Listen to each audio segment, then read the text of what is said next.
नमस्ते मित्रों, आइए हम लोग महर्षि पाणिनि के व्याकरण के अनुसार से संज्ञा सूत्र को पढ़ते थे। आदि अटूटवा क्या है कि यह एक संज्ञा सूत्र है। और इस सूत्र का जो विच्छेद हुआ है आदि और ई या टू और डू। आदि या टू और डू। तो आदि का अर्थ होता है कि शुरुआत। शुरुआत जो होती है वह आदि का अर्थ होता है, शुरुआत हो गई।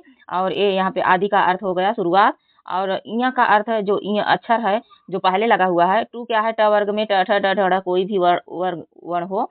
और डू में ड वर्ग, डू में जो होता है यह ड वर्ग होते हैं। डू प्रत्यय या विशेष संकेत से रूप होता है। इसका मतलब होता है कि कोई भी धातु किसी शब्द के पहले जो किसी धातु के या प्रत्यय के पहले, किसी धातु या प्रत्यय के पहले जो शब्द लगे होते हैं उसका हम लोग लोप करते हैं। और सबसे पहले इसी आदि अटूटव सूत्र से क्या करते हैं, उसकी ईट संज्ञा करते हैं। और जिसकी ईट संज्ञा होती है उसका त से लोप हो जाता है। तो इसे हम इसको उदाहरण के माध्यम से हम लोग 3 स्टेप में समझते हैं। तो सबसे पहला ये यहाँ पे उदाहरण है, ई धातु। ई को देख लेते हैं। ये क्या है, ये शब्द है और मूल धातु इसकी बनती है ये भी, जिसका अर्थ होता है डराना। तो ये भी जो शब्द है ये भी, तो इसका क्या होगा कि इया जो है यहाँ पे इसका आदि अटूटव सूत्र से क्या होगा कि लोप हो जा, ईट संज्ञा हो जाएगी। क्या होगा, ईट संज्ञा हो जाएगी। और जिसकी ईट संज्ञा होगी उसका त से लोप हो जाता है, इसका लोप हो जाता है। तब यहाँ पे खाली बचता है, क्या बचता है, भी धातु। खाली भी बचता है जिसका अर्थ होता है बिभ्यति।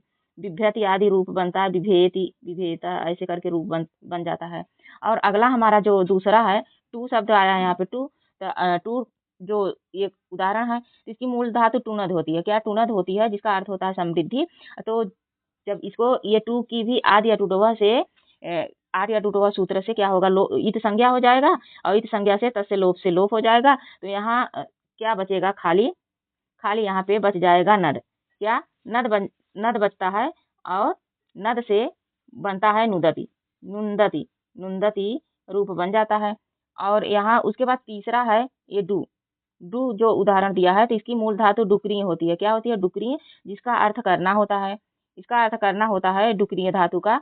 तो इसको भी डू को आदि अटूटव सूत्र से इसका लोप कर देंगे। और जो इसमें ई है इसका जो है हलंत्यम से, किसके से, हलंत्यम सूत्र होता है, हलंत्यम सूत्र, उससे इस संज्ञा कर देते हैं। तो इन दोनों का त से लोपा से क्या हो जाएगा, लोप हो जाएगा। और जब लोप हो जाएगा तब क्या होगा कि यहाँ पे क्री धातु बनेगी। तो यह जो क्री धातु होती है यह संज्ञा सूत्र होता है। और इसकी संज्ञा होके इत संज्ञा हो जाती है। इत संज्ञा सूत्र होता है, इत संज्ञा हो जाती है, तो इस संज्ञा से लोप हो जाता है।